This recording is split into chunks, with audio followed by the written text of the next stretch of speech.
예, 목요일 묵상의 시간입니다. 사랑의 관계를 파괴의 관계로 이끄는 것은 게으름과 분주함이다.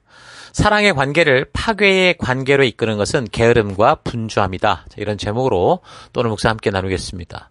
그래서 어제 우리는 아가서의 저자, 기록 시기, 기록 목적 등을 살펴보면서 이 아가서는 이 왕비가 60명의 후궁이 80명이나 있는 솔로몬이 시골의 한 순박한 처녀를 만나게 되면서 그가 나라를 잘 다스리는 왕이 되고자 수많은 정략 결혼을 하면서 진정한 사랑의 의미도 있고, 더 심각한 것은 하나님께서 왕이 되는 자들에게 주신 법도와 규례를 자신이 맡은 사명을 잘 감당해야 된다라는 그런 이유로 당연한 듯이 어기며 살아왔던 삶을 되돌아보게 했다고 그랬죠. 그래서 자신의 삶을 회개하고 돌이키는 마음으로 하나님 앞에서 지향해야 될 순수한 사랑과 거룩한 순결, 가정의 중요한 어떤 이 존재의 이유를 교훈하기 위해 적고 노래한 거다. 이렇게 우리가 생각을 했습니다. 그러니까 하나님은 우리에게 애매한 기준을 줘서 하나님이 말씀하시는 것을 상황에 따라 이렇게도 적용하고 저렇게도 써먹을 수 있게 그렇게 하신 게 아니라 변치 않는 하나님 나라의 백성으로 살아가는 영원토록 변치 않은 가치를 분명하게 주셨다. 이것도 잊지 말아야 된다고 그랬어요. 그래서 이제 알레고리식 해석처럼 시대마다 같은 본문을 가지고 다 이럴 때는 이렇게 적용, 저 때는 저렇게 적용하는 이런 건 굉장히 위험한 것이라고 했고, 그래서 하나님의 뜻은 어제나 오늘이나 영원토록 변함없다라고 하는 이 기준을 가지고 성경 전체를 우리가 흘러가는 하나님의 뜻을 알고 그 다음에 성경의 사건들을 우리가 봐야 되는 겁니다. 자, 그래서 우리가 아가서를 해석하고 보는 입장도 일단 이 아가서가 역사적으로 솔로몬에 의해 적혀졌다라는 걸 근거로 지금 이제 묵상을 하면서 전체적인 하나님의 의도를 우리가 기억하면서 살피는 겁니다. 그래서 한 주석에서도 이 호크마 주석에서 이렇게 얘기를 하죠. 아가서의 노래는 하나님의 은혜 아래서 솔로몬 자신이 경험한 남녀간의 사랑을 노래하는 거다. 이렇게 주석을 하고 있습니다. 그러니까 이 아가서가 단지 어떤 추상적인 어떤 그 소설 같은 작품이 아니라는 거죠. 솔로몬의 삶에서 겪었던 그의 인생에서 참된 사랑을 만나고 경험한 것이 토대가 되어 적혔다라고 보는 거. 이건 중요한 게 그 상황을 알고 솔로몬의 이 행동을 우리가 알면 이 아가서가 왜 나왔는지를 우리가 유추해 갈 수 있는 거죠. 그런 가정하에 우리가 이 작품이 왜 적혔을까를 유추해 보면 솔로몬이 그 젊은 나이에 왕이 돼서 아버지 다윗으로 말미암는 최고의 나라를 물려받았잖아요. 근데 그걸 통치하기 위해서 그가 정말 하나님께 지혜를 구하는 겸손함까지 보여가면서 나라를 바르게 세우기 위한 정말 열정이 있었습니다. 그래서 결혼조차도 이 어떤 참 사랑, 인간의 관계, 이런 거보다 이 정략적인 결혼을 통해 나라를 튼튼하게 하겠다. 이런 생각을 가지고 살아갔더라는 거죠. 어떻게 보면, 그 스스로가 나라와 결혼을 하고 자신의 삶을 완전히 희생하며 살아가는 그런, 아주 그런 모습일 수도 있을 거예요. 그렇게 그의 모든 삶이 나라를 살리기 위한 것이라면, 그래서 그렇게 행동했다면 그럼 그 권력의 주변에 솔로몬 왕이 참으로 정말 마음 열고 믿을 만한 사람이 있었을까요? 저는 없었을 거라고 봅니다.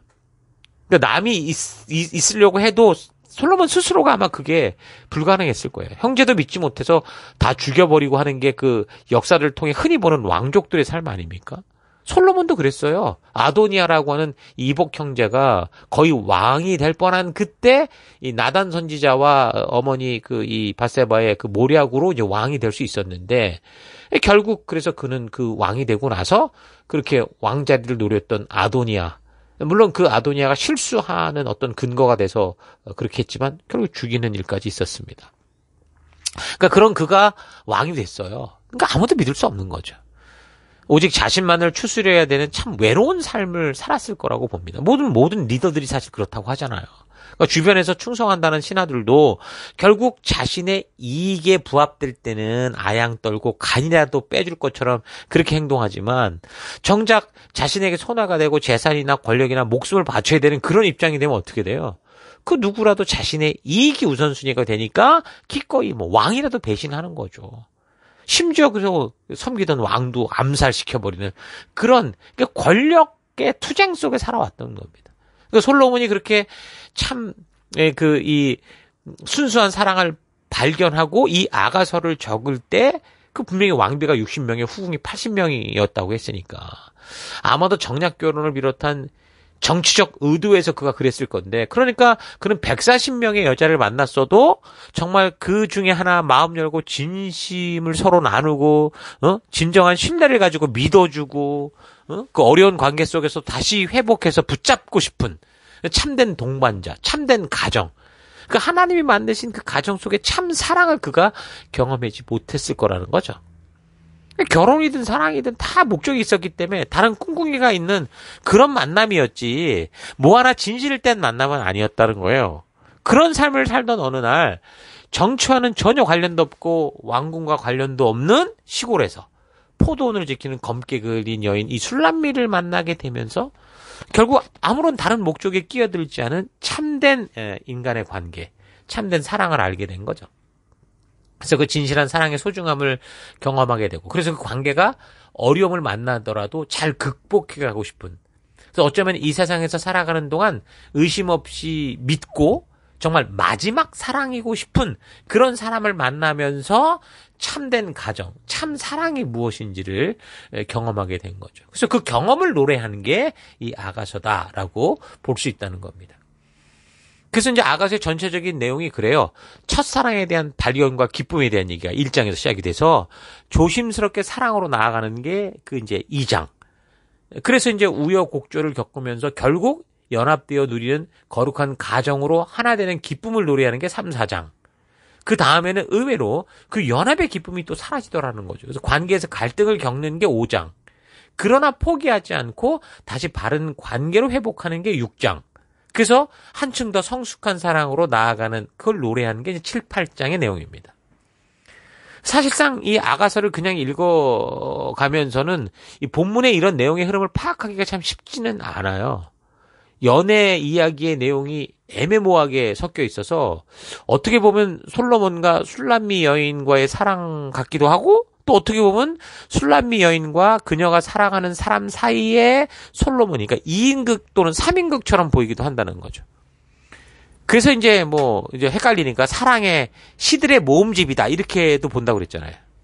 저도 그래서 여러 주석자들과 설교자들의 내용을 참고하여 함께 읽어가면서 지금 파워포인트 여러분 보시면 이 아가서의 그 구조를 표를 만들었는데 적어도 이런 식의 흐름에 대한 안목을 가지고 아가서를 보면 많은 자료를 저도 참고해서 가장 타당하다고 생각하는 거를 여러분에게 보여준 거니까 아마 이걸 좀 잘 참고하시면 이전보다 좀 더 이해의 폭이 넓어지고 보는 눈과 어떻게 살필 것인지에 대한 안목과 또 묵상해 갈 길들을 찾을 수 있을 겁니다. 어쨌든 그래서 이 아가서 전체를 정리하여 뭘 배울 수 있는가를 생각해 보면 우리는 이 아가서를 통해서 무슨 남녀 간의 사랑이 어쩌고 저쩌고 이런 노래가 아니고 첫째, 사랑함에 있어서 다른 목적, 숨은 꿍꿍이가 없는 순수한 사랑이 중요하다. 인간에게는. 이런 걸 배우게 되고 솔로몬이 수많은 정략 결혼을 통해 국가와 결혼을 하고 나라를 지키는 일에 연연함 없이 살았지만 그래서 비록 하나님 맡겨주신 나라를 잘 다스려야 된다라고 하는 그 사명이 왕에게 있다라는 자신의 정당성이 있었어도 하나님이 주신 법도와 규례와 명령에 같이 안에서 그 사명을 이루어가야 되는데 그 부른 바른 자로서의 사명을 잊고 그러니까 사실상 결국에는 자기 만족과 자기 그 열정에 빠져서 하나님이 아무것도 아닌 그에게 베푸신 이 순수한 이 사랑, 이 솔로몬을 하나님이 사랑하는 자 그래서 여디디아라고 그랬거든요. 하나님 솔로몬에 주신 별명인데 여호와께 사랑을 입은 자라고 하시면서 이뻐하실 정도로 그에게 주신 하나님의 진실한 사랑을 어떻게 된 거예요? 그가 잊어버렸던 거죠. 그러나 그가 비로소 하나님의 진실한 사랑과 관심을 기억하며 그 하나님만을 바라보는 순수한 사랑이 얼마나 중요한가라는 걸 알게 하는 거. 그게 이제 첫사랑을 기억하게 하는 게 그래서 아가서의 교훈이다라고 보고 둘째는 그런 순수한 사랑의 관계 안에서도 어려움이 발생할 수 있더라는 거예요. 이건 성경의 역사를 보면 우리 믿음도 그렇다라는 거죠. 그 어려움을 잘 보면 이 여인이 신랑의 소리를 들으면서도 나태하고 자기 일에 바쁜 것처럼 보이거든요. 하나님은 언제나 신실하신데 그 사랑을 잊고 살아가는 인간들이 어때요? 너무도 나태하고 익숙해지고 그러더라는 거죠. 성경에서는 그래서 하나님과 우리의 관계를 마치 결혼한 부부처럼 얘기하는 경우가 많아요. 그래서 그런 관계에서 이 약속된 백성들이 바람을 피운다 이런 식으로 묘사하는 그런 내용들이 많이 나오죠. 그래서 한 부부가 결혼을 하고 나서 대부분 갈등을 겪게 되는 거는 당연한 어떤 하나 되는 과정이긴 한데, 왜 그러냐면 서로가 이제, 배려를 통해서 하나가 됐다가, 이제 익숙해지니까 이제 각자 자기 얘기만 하는 거죠. 그러니까 자기를 먼저 이해해달라는 식으로. 그래서 사랑을 받기에 서로에게 신실하고, 서로에게 부지런하고, 서로의 어떤 그런 상대의 어떤 상황을 파악하는 게 아니라, 이제, 상대에게 짐을 떠넘기고, 결국 자기는 조금이라도 편리하고 대접받고 이런 길을 가려고 하기 때문에 이게 지금 갈등이 생기는 거거든요. 그러니까 사랑의 관계를 위협하는 것은 알고 행하든 모르고 행하든 연애할 때 그렇게도 서로에게 성실했고 관심을 가졌던 마음들이 점점 나태해지고 사랑하는 상대보다 더 우선순위가 생겨서 바쁜 일들을 하고 이러고 분주하고 뭐 이러다 보니까 생기더라는 거죠. 그래서 아가서가 보여주는 사랑의 관계에서 발생하는 어려움들이 충분히 우리에게도 일어나는 다반사다. 이렇게 알 수 있습니다. 나와 하나님과의 관계에서든, 나와 예수님과의 관계에서든, 나와 교회와의 관계에서든, 나와 아내나 나와 남편과의 관계에서든, 내가 생각하는 대로 살고 싶은 이게 고집이 생기면 관계에서 당연히 나태해지죠. 그럼 나의 만족과 유익을 위해 분주해지는 그런 삶이 충분히 벌어질 수 있다. 그러니까 사랑의 순수함은 꼭 필요한데 그 순수한 사랑도 결국은 위기가 올 수 있다라는 그런 교훈을 우리가 또 얻을 수 있고요. 셋째는 그런 위기를 회개와 적극적인 극복의 태도를 통해 잘 이기게 되면 오히려 소홀해지고 금이 간 위기가 더욱 깊은 신뢰의 관계로 변화될 수 있다라는 걸 또 말해줍니다. 5장 본문에서 나태하고 자기 생각으로 분주했던 여인이 다시 성실하게 그분을 찾거든요. 이게 답이라는 거죠. 우리가 살아가는 삶에서 만나는 모든 어려운 관계가 회복되는 길은 오직 그 사람에게 집중하는 거고 그의 마음을 먼저 읽어주는 거고 먼저 서로의 약속에 성실하는 거예요. 아마 반복적으로 듣는 얘기는 그 사람이 불편하기 때문에 어렵기 때문에 그게 좀 고쳐졌으면 하기 때문에 분명히 얘기하는 걸 거거든요. 그런 내용을 좀 눈여겨 듣고 귀 기울여 들으면 분명히 그래서 내가 변하면 그 관계는 살아납니다. 자, 이런 거죠. 그래서 이런 식의 교훈을 아가서를 통해 우리가 발견할 수 있습니다. 그래서 결과적으로는 이 사랑의 이야기가 하나님과의 순수한 사랑과 순결한 삶, 성실한 삶에 대해 적고 있다는 것을 알 수 있죠. 그러니까 결국 하나님께서도 우리에게 원하는 사랑은 바로 이러는 거예요. 그 순수한 사랑, 첫사랑을 기억하라는 거고 분명히 우리가 뜨거운 사랑 속에서도 분명히 나태하고 해이해지는 날들이 있을 수 있으니 우리가 그런 날들을 잘 기억하고 그런 날이 와서 발견될 때 속히 돌아와 주의 거룩한 이 부르심 앞에 서는 우리가 돼야 된다라는 얘기죠. 자, 이렇게 기록 배경을 통해 기록 목적을 우리가 상상할 수 있는데 이 아가서를 수집해서 백성들에게 가르치던 때, 그러니까 수집 시기가 있다고 그랬어요. 그러니까 이 구약 성경의 수집 시기를 보면 토라 같은 경우, 모세오경 같은 경우 주로 이제 유대 왕국 시대 후반부터 바벨론 포로기 이때 그 케투빔이나 느비임, 그러니까 성문서나 이 예언서, 선지서 같은 경우는 우리가 아는 것처럼 바벨론 포로기 때부터 예루살렘을 귀환한 이후에 작성된 것으로 추정이 됩니다. 그러니까 에스라라는 인물의 주도하에 이런 어떤 성경이 모여졌다, 수집이 됐다라는 거죠. 그럼 그렇게 그 시대적 상황과 그러면 연결해서 이 수집 목적에 맞추어 생각을 해보면 이미 그 시대의 어떤 배경을 얘기했던 것처럼 그 시대 좀 하나님의 놀라운 은혜로 제2의 출애굽 같은 일들을 겪어서 바벨론으로부터 돌아오고 그 어려움 속에 예루살렘 성전을 세우고 그리고 정말 다시 하나님 나라 백성답게 살아가는 그런 기회를 얻었는데도 결국 어떻게 됐어요? 그 주변의 우상들과 세상의 문화에 휩쓸렸고 그런 이방인과의 결혼까지도 막 아무렇지도 않게 생각하고 그러니까 하나님과 맺은 언약의 약속, 거룩하게 구별된 백성으로서 삶을 살아가야 되는 이 정체성을 잊어가기 때문에 이 에스라가 이런 시가서들을 수집할 때는 그렇게 잘 회복되지 않는 상황 속에서 막 혼란스럽게 살아가는 백성들에게 우리 부름받은 자들의 이 삶은 이런 거다. 하나님은 이런 순수한 사랑을 가지고 우리를 기다리시고 우리를 이끄신다. 철저하게 하나님을 믿음으로 그 정착했던 바벨론 지역을 떠날 수 있었던 그들의 그 신실한 믿음을 회복하게 하기 위해 아마도 이 책을 수집하고 모아서 교육했다고 봅니다. 그래서 이런 아가서를 수집해서 하나님과의 순수한 사랑을 잊지 않게 하고 하나님 말씀대로 실천되는 거룩한 가정의 중요성을 알게 하고, 그래서 이방의 문란한 이 성적인 문화로부터 거룩한 하나님 나라 백성답게 살게 하고자 하는 그런 의도로 이 아가서를 수집했고, 그리고 아마도 그 백성들을 교육했을 거다, 그렇게 볼 수 있는 겁니다. 어찌됐든 솔로몬은 그런 참 사랑을 만났던 이 자기의 이 경험과, 그러니까 아가서를 적을 수밖에 없었던 이런 간증집 같은 걸, 이걸 기록했는지는 모르지만 그 후에 우리 역사를 보면 알듯이 솔로몬의 인생이 어떻게 됐습니까? 이렇게 귀하게 깨달은 교훈을 잊어버리죠.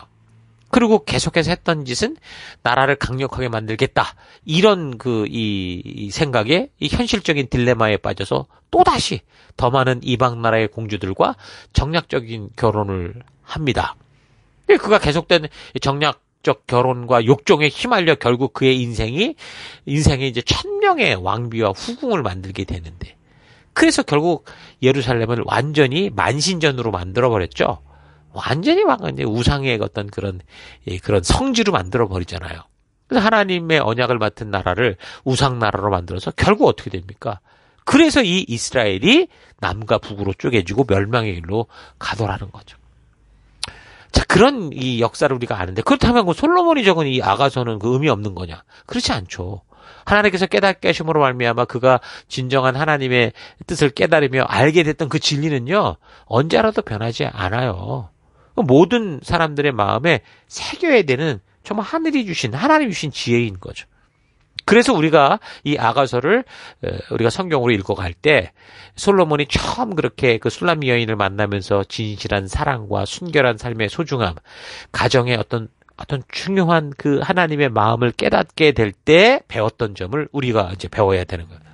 그렇게 보면 이제 첫 번째, 하나님과의 사랑에 있어서 어떤 다른 자기 목적이 개입되지 않은 순수한 사랑이 얼마나 중요하냐. 하나님과 우리의 관계 속에, 그러니까 하나님을 금송아지로 만들지 말고 나를 창조한 창조주로 받아들이는 이 순수한 마음. 하나님도 우리를 그렇게 늘 대해주시니 이런 지혜를 우리가 배워야 되고, 둘째는 우리가 하나님의 사랑을 최고로 경험했다고 해도 성도지만 언젠가 그릇된 판단을 할 때도 있고 실수할 때도 있고 욕심으로 잘못된 길을 걸어갈 수도 있다라는 사실을 알고 어쩌라는 거예요. 겸손한 이런 삶의 태도를 배워야 된다라는 거고요. 셋째는 그런 잘못된 모습을 발견할 때 그냥 거기에 주저앉아서 머물러 있는 게 아니라 즉시 회개하고 적극적으로 하나님의 사랑으로 되돌아가고자 하는 그런 결단을 가진다면, 그러니까 우리의 이 잘못된 위기, 우리가 만든 잘못된 위기가 오히려 더욱더 하나님의 사랑을 알게 하는 깊은 관계로 나아갈 수 있다. 이런 걸 우리가 배울 수 있는 겁니다. 자, 이런 사실 잊지 마시고 이 아가서를 통해 우리에게 알려주시는 우리 신앙의 현장이 어떠한지를 좀 바르게 좀 알고, 그래서 순수한 사랑, 나를 예수님의 사랑으로 구원하여 불러주신 그 감격, 그 첫사랑의 때 어떤 대가를 지불하더라도 하나님의 자녀로 이렇게 살기를 결단했었던 그 순수한 믿음을 여러분 온전히 회복하는 그런 기회가 될 수 있기를 바랍니다. 자, 오늘 하루 하나님이 우리를 참으로 순전하고 순수하게 믿어주셔서 너무도 놀라운 자유지를 주신 그 하나님의 그 깊은 마음, 거룩한 생명을 얻기 위해 오직 한 남자와 한 아내를 두어 거룩한 하나님 나라를 이루시고자 했던 그 하나님의 뜻을 깊이 생각하는 시간이 되기 바랍니다. 이 자유지는 너무도 대단하기 때문에 자칫 잘못 사용하면 정말 사탄이 될 수도 있는 위험이 있지만, 하나님의 진실한 마음과 그 의도를 알고 우리가 하나님 닮은 순수한 사랑과 진실한 믿음을 가지고 살아간다면 정말 이 세상은 하나님이 우리와 늘 함께 하시는 천국과 같은 하나님 나라가 될 수 있다는 거 잊지 마십시다. 우리가 살아가는 곳이 지옥 같아도 우리로 인해 그곳이 천국으로 변화될 수 있다는 거죠. 늘 말하지만 우리는 어떻게 해요? 어둡게, 세상이 어둡게 하나님께서 우리를 빛으로 보냄을 받은 그런 존재라고 그랬죠. 그래서 우리가 살아가는 이 세상은 항상 어둡고 험난해요. 그래서 이 세상이 어둡다, 세상이 자기들 마음대로 살아간다, 투덜거리게 아니라고 그랬죠. 그 거친 광야 어두운 세상 속에서 우리 주님이 주신 하나님 나라 백성답게 살아가는 가치를 붙들고 빛된 삶을 살아가야 되는 게 우리의 존재 이유라고 그랬습니다. 그래서 나보다 나를 더 사랑해 주시는 우리 하나님의 그 순수한 사랑, 그 신실한 사랑을 잊지 말고 그래서 담대히 보냄을 받은 사명의 터로 우리가 나아가야 되는 겁니다. 여러분 각자 과거 하나님께서 나를 죽음의 수렁에서 구원하여 주심을 우리가 알게 될 때 감격했고 너무나 순수한 마음으로 우리 주님이 가신 길을 끝까지 가기로 그 결단했던 그 첫사랑의 때를 차분히 여러분 기억하면서 각자 보냄을 받고 살아간 삶의 터 곳곳에서 참으로 순수한 믿음의 마음을 가지고 하나님이 직접 그 언약 백성에게 주신 말씀의 분명한 가치 기준을 붙들고 힘차게 달려나가는 이런 열방의 제사장들이 되기를 주의 이름으로 축원합니다. 오늘 하루도 힘내십시오. 기도하겠습니다.